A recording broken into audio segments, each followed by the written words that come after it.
This is a disturbing memory from my young childhood. I was about 7 or 8 years old. My mom would usually take my brother and I trick-or-treating, but this particular year after school she dropped me off at my friend Sean's house, where Sean, our friend Johnny, and I would go together. Johnny and Sean were a year older than me. We met while I was playing with my brother on the block. Johnny and Sean lived around the block from me. Sean had a weird upbringing that I never really understood. His sister was like 20 years old. There was a big gap between them. She was always his caretaker, it seemed. Whenever I was at his house always smelled like cat, and his sister always had a different guy over. It seemed like his sister was always cold to me in the sense that she'd never acknowledge me or say hi or anything. Sean's dad was never in the picture, and his mom, I believe, was always working out of town. I guess I only met Sean's mom a few times. We never really stayed in touch for long enough for me to figure all this out. Anyway, my mom dropped me off at Sean's expecting that Sean's mom would be trick-or-treating with us after saying goodbye. I went into his house. Johnny was already there. We all had big pillow sacks to fill with candy.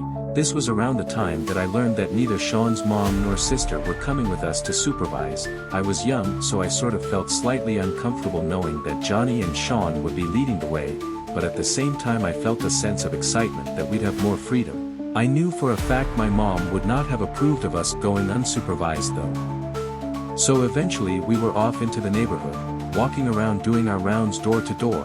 Quite a few people asked if we were alone or where our parents were, and Johnny would always be the one to use the same lie that his mom is up ahead with his sister. It worked every time. This was on a Friday, so we didn't get to start trick-or-treating until around 5 o'clock. But we didn't have school the next day, so we intended on going until our pillow sacks were completely full. We took a break after a couple of hours and went to Sean's where he heated up a bunch of frozen pizzas. At the time I was so jealous of the apparent freedom he had in his house, not having parents who cared about what he did, but looking back now I count myself super blessed to have grown up in a household with 2 strict parents.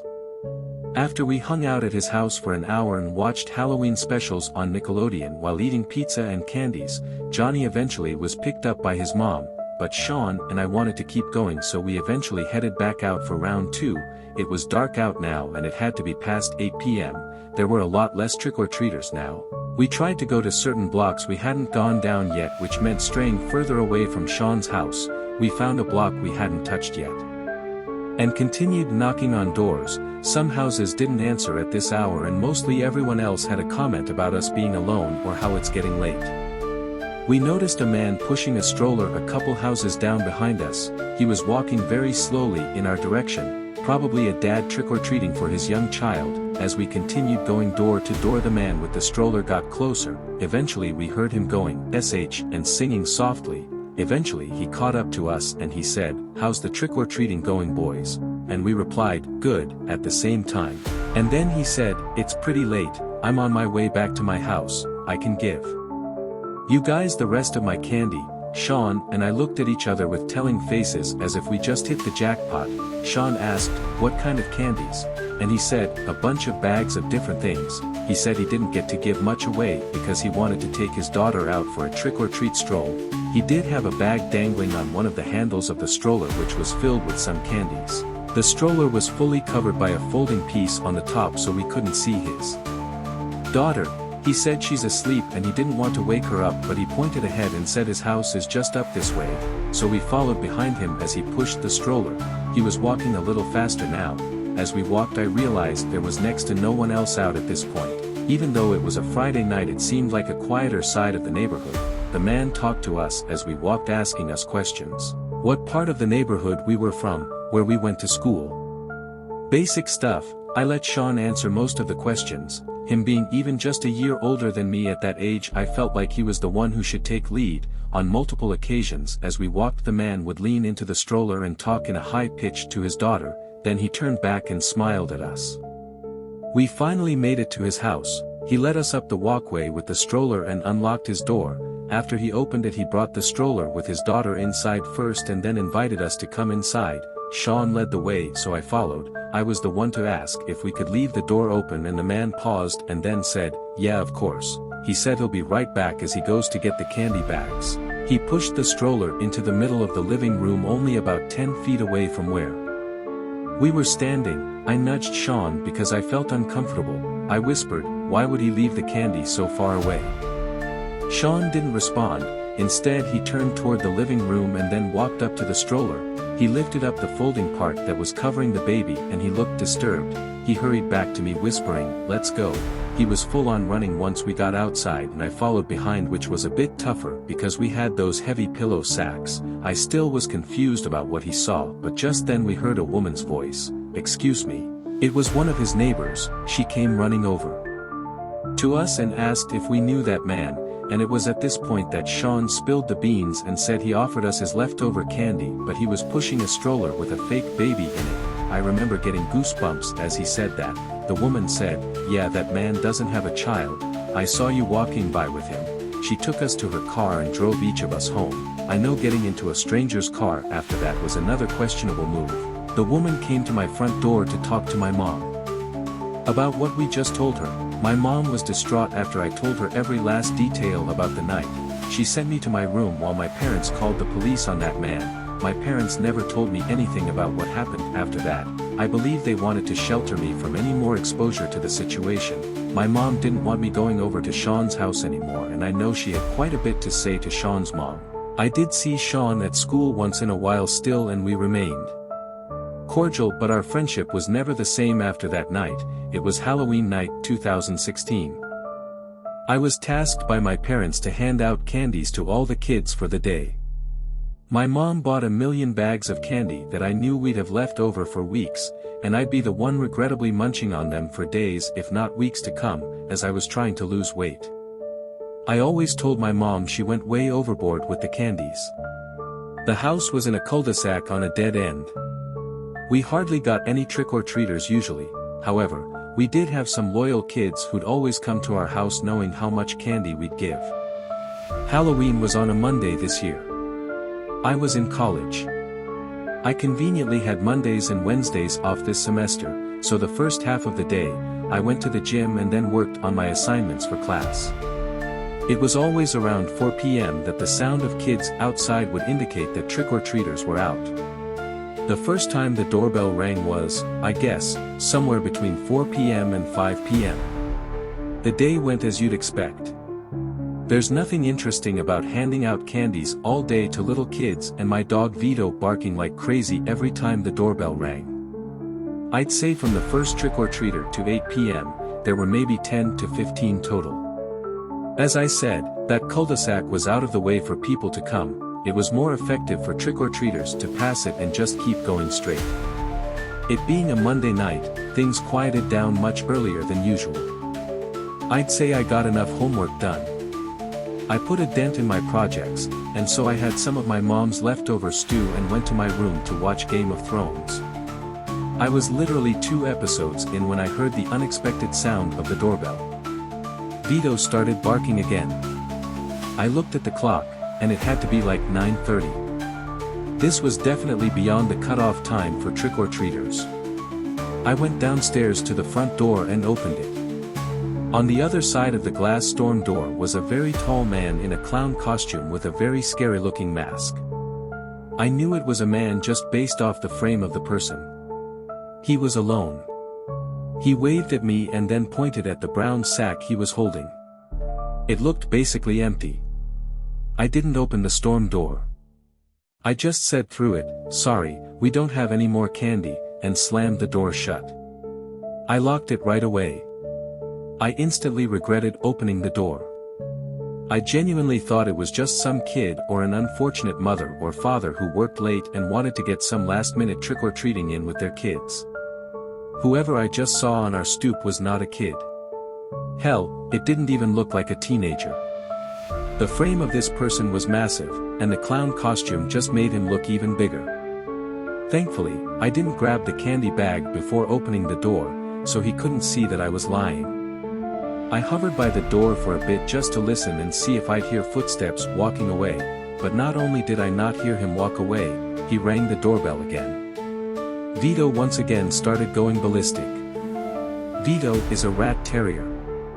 His bark is not intimidating, nor would he ever actually defend the home from an intruder. I picked him up and carried him upstairs after turning off the lights downstairs. This was my half-ass attempt at getting him to think I was absolutely never opening that door again tonight. I put Vito in my room and shut the door so he wouldn't keep barking. I stood at the top of the stairs listening, and then I heard through the front door the storm door being forced open. There was a loud snap, implying that the latch may have been broken from force. I then heard both knocks on the front door and then the doorknob moving around. At this point, I decided to hide in my room. I was incredibly unsettled. I texted my family group chat about what was going on. No one answered, though, of course. I knew that whoever that was had to get bored. I would have texted all my guy friends asking who it was, but all my guy friends are short. I resumed the episode one was watching. I was truly just trying to pretend he wasn't there. What else was I to do? The doorbell rang once again, though. This was a nightmare. I kept telling Vito to shush. I had my blinds closed too. I didn't want that, clown knowing what room I was in. I tried calling my dad, but he didn't pick up. I called my brother, who picked up, saying he wasn't alone, and I knew that meant he was with a girl. I told him, check my texts. There's some guy dressed as a clown at the door, and he won't go away.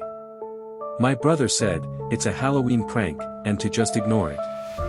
He seemed like he was in a hurry to get off the phone, so I hung up. I hoped he was right. It honestly made the most sense to be a prank. So after a few more minutes of sitting on the edge of my bed, anxious, the doorbell did not ring again. I finally felt safe to relax again and lay back down. I started drifting away slowly, so I turned off the TV to allow complete silence and darkness in the room, and very shortly after that, I drifted to sleep. I don't even think I was asleep long enough to enter REM state and have a dream when I woke up to Vito growling and quietly barking as he would do when he was waiting for approval from one of us. I told him to be quiet, and he stopped. I looked to see what he was looking at. He was looking at the window. I listened. There was a sound coming from right outside the window, the slightest thumping sounds, and I could almost swear the sound of something rubbing on the window. My bedroom was on the second floor of the house. It's not like anyone could be outside my window, but I wondered what it was. I got up and pushed open the blind on my window, and boy was I wrong. That man dressed as a clown was at my window. All I could see was that horrific mask on the other side of the glass. He tilted his head as he looked at me. Screaming my lungs out, Vito didn't even bark from what I remember, or maybe I just blocked everything else out. I ran with my phone out of my room into my parents' bedroom, where I locked the door and dialed 911. I was too shook to even cry. My whole body was shaking, and my voice was trembling as I spoke to the 911 operator. I must have asked the operator once every 20 seconds to get the police to hurry up. She told me the same thing every time, they're coming as fast as they can. The police got to the house in roughly 10 minutes. They examined the exterior of the house to look for any attempted entry points. All they found was that the latch on the front storm door was broken, like I figured, and leaned against the side of the house by my bedroom window was my dad's ladder. That man went into our storage shed outside and found my dad's ladder to use to climb up to my window. To avoid this going any further, I went to go sleep at my guy friend Adam's house. To this day, I don't know if this was just a sick prank purposely played on Halloween or if there was about to be a horrible crime committed with the sick novelty of it being Halloween. It was late October, Saturday, Halloween weekend. I think Halloween was on a Tuesday this year, so the big party night was the Saturday before. My friends and I were still looking for last-minute plans since everything was sold out. Ideally, we wanted to find a house party. We all had pretty funny costumes too, and we wanted to get good use out of them. My friend Kate actually decided to put on her Instagram and Snapchat stories looking for parties tonight. Not something I would have ever done, I'd find that to be kind of shameless and embarrassing, but I was glad she was willing to do it. I was surprised when she texted in the group chat that someone hit her up about a party pretty soon after she sent a screenshot of the details in the group chat. It had an address, start time, and a few ground rules, such as the party would only be indoors, no backyard access, and bring your own booze. It also said must bring at least one girl for every guy.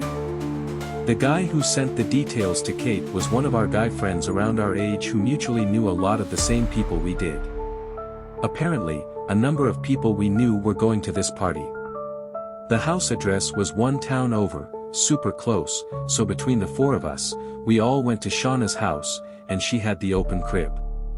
We pre-gamed there for about an hour as we all finished up getting ready. We waited till our guy friends confirmed that they were going, then we decided to head over. We called an Uber. We all had our own drinks varying from Four Locos to White Claws to vodka shooters. The Uber driver was probably sick of us by the end of the drive. When we got to the house, we saw a bunch of cars everywhere. The house was pretty big, very spacious front yard. We were four girls walking in, so surely whoever was throwing this party was going to love us.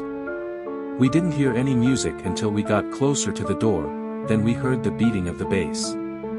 I opened the door, and the first room we were in was a cross between the living room and the kitchen. The entire house was very dimly lit, only by a bunch of orange lights hung up, definitely creating a Halloween party ambience. The place was decently crowded, but honestly, we didn't know anyone. Kate texted the guys we knew to see if they were here yet. In the meantime, some older guy came and greeted us. He asked our names, and he said he's John, Luke's dad. Apparently, Luke was the guy throwing this party. I asked who Luke is, where he goes to school, and he replied, "Oh, he's around here somewhere. You can ask him when you see him." Then he asked us if we wanted to put our drinks in the cooler. He led us into the kitchen, where there were 3 big coolers of ice. Each one already had a bunch of drinks in it, so we put some of our cans in the coolers. The John guy seemed like he was 50-something years old, which would make sense if his son was the one throwing the party, but at the same time, it seemed slightly weird he'd be so welcoming and involved in such a big party in his own house. He was going around talking to everybody, well, it seems mostly the girls. He seemed like he could have also been drunk. The 4 of us played beer pong at one of the tables where some guys started talking to us, so we started playing them. Kate then said our guy friends were on the way, which I was happy to hear. John suddenly yelled my and Kate's names over by the counter in the kitchen. He was yelling, "Shots." My other 2 friends, Shauna and Tracy, looked slightly offended, so I said, "Can we all have one?" And he yelled, "Yeah, sure." So we went over to the kitchen counter by him and all took a shot of tequila. I gagged because there was no lime. I was definitely starting to get drunk after this. It was odd how much the dad of the house was trying to hype this party up. He had this oddly welcoming yet unsettling presence, the unsettling part because he was much older than the generally college-aged people here, and he was pushing drinks on people. Then he asked what our poison is. I wasn't going to say anything until the girls all gave their favorite drinks. John started making a bunch of mixed drinks. In the meantime, we went back to the beer pong table where the guys we were playing were still waiting. I plugged my phone into an outlet just because I was down to like 50%, then I went back to the game. Mid-game, John came over with 2 drinks for Kate and me, and then he came back with 2 more for Shauna and Tracy. They were all in red Solo cups. He made me a vodka soda. I sipped on it during our beer pong game. Whenever I had a chance, I was drinking it slow because I was already drunk. After we lost to the random guys, I went to get my phone, only to realize it didn't charge at all. It was still at the same percent. The outlet wasn't working. I didn't feel comfortable leaving my phone on any other outlets, so I just refrained from killing the battery any further. Our guy friends eventually showed up, and it was soon after this point that things quickly became a blur. I mean very quickly, like 1 second I remember talking with our friend Jeff, the next, blacked out. The next thing I remember was my friends waking me up in the car outside my house. I felt woozy. My vision was blurred. My head was spinning. We were in one of our guy friends' cars. One of the guys walked me to my front door and helped me inside, then they all left. I was alone except for my parents asleep in their room. I felt I must have drank way too much, but I also had a woozy weird feeling in my head that I never felt from drinking. I felt dizzy. I went straight to my room to bed. I checked my phone and I had some texts from a random unsaved number. I opened it. And there were a bunch of texts already. It started with me texting my name and then they responded John. Oh. After that he said you look so cute. Based on the time he sent this, it was still during the party. There was a 2-hour gap from then until he texted me again saying where did my favorite girls go. I was shocked at myself that I gave that man my number. I must have been drunker than I thought, but regardless I lowered my head onto the pillow and fell asleep instantly. The next morning I woke up to some disturbing texts. As my head was spinning I read these sickening texts. After I fell asleep I got texts from John that said, "Where are you? I'm coming to your house. You left something here," followed by "I'm here. Can you come to the door?" followed by "Hello, are you awake?" He also tried calling me 3 times. This was all at like 2 a.m.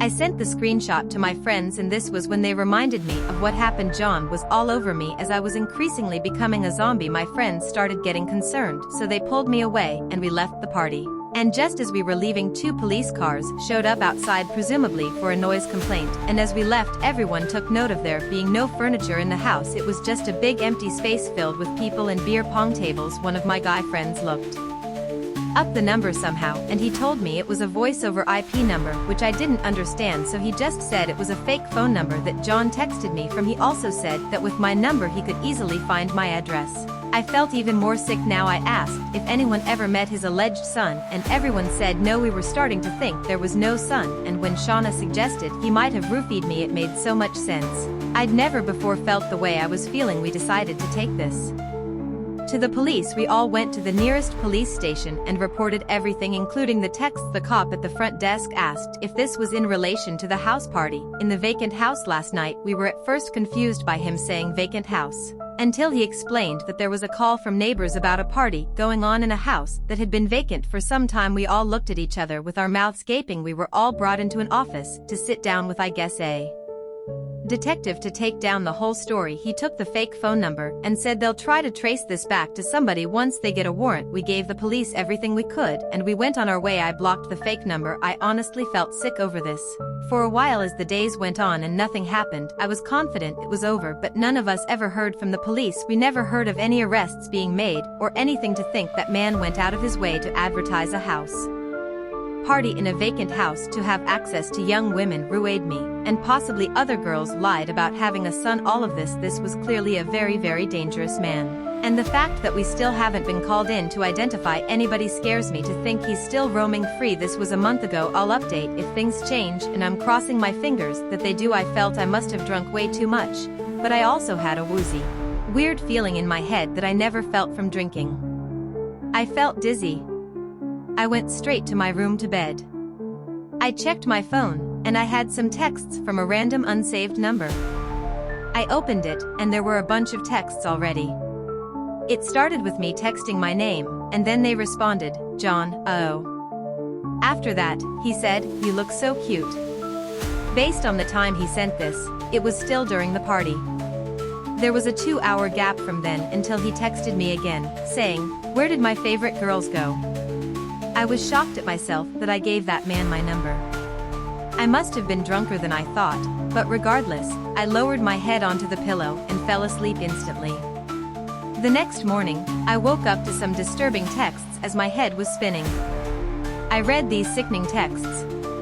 After I fell asleep, I got texts from John that said, where are you? I'm coming to your house. You left something here, followed by, I'm here, can you come to the door, followed by, hello, are you awake? He also tried calling me 3 times. This was all at like 2 a.m. I sent the screenshot to my friends, and this was when they reminded me of what happened. John was all over me as I was increasingly becoming a zombie. My friends started getting concerned, so they pulled me away, and we left the party. Just as we were leaving, 2 police cars showed up outside, presumably for a noise complaint. As we left, everyone took note of there being no furniture in the house. It was just a big empty space filled with people and beer pong tables. One of my guy friends looked up the number somehow, and he told me it was a voice over IP number, which I didn't understand, so he just said it was a fake phone number that John texted me from. He also said that with my number, he could easily find my address. I felt even more sick now. I asked if anyone ever met his alleged son, and everyone said no. We were starting to think there was no son, and when Shauna suggested he might have roofied me, it made so much sense. I'd never before felt the way I was feeling. We decided to take this to the police. We all went to the nearest police station and reported everything, including the texts. The cop at the front desk asked if this was in relation to the house party in the vacant house last night. We were at first confused by him saying vacant house until he explained that there was a call from neighbors about a party going on in a house that had been vacant for some time. We all looked at each other with our mouths gaping. We were all brought into an office to sit down with, I guess, a detective to take down the whole story. He took the fake phone number and said they would try to trace this back to somebody once they get a warrant. We gave the police everything we could, and we went on our way. I blocked the fake number. I honestly felt sick over this for a while. As the days went on and nothing happened, I was confident it was over, but none of us ever heard from the police. We never heard of any arrests being made or anything. To think that man went out of his way to advertise a house party in a vacant house to have access to young women, roofied me, and possibly other girls, lied about having a son, all of this. This was clearly a very, very dangerous man, and the fact that we still haven't been called in to identify anybody scares me to think he's still roaming free. This was a month ago. I'll update if things change, and I'm crossing my fingers that they do.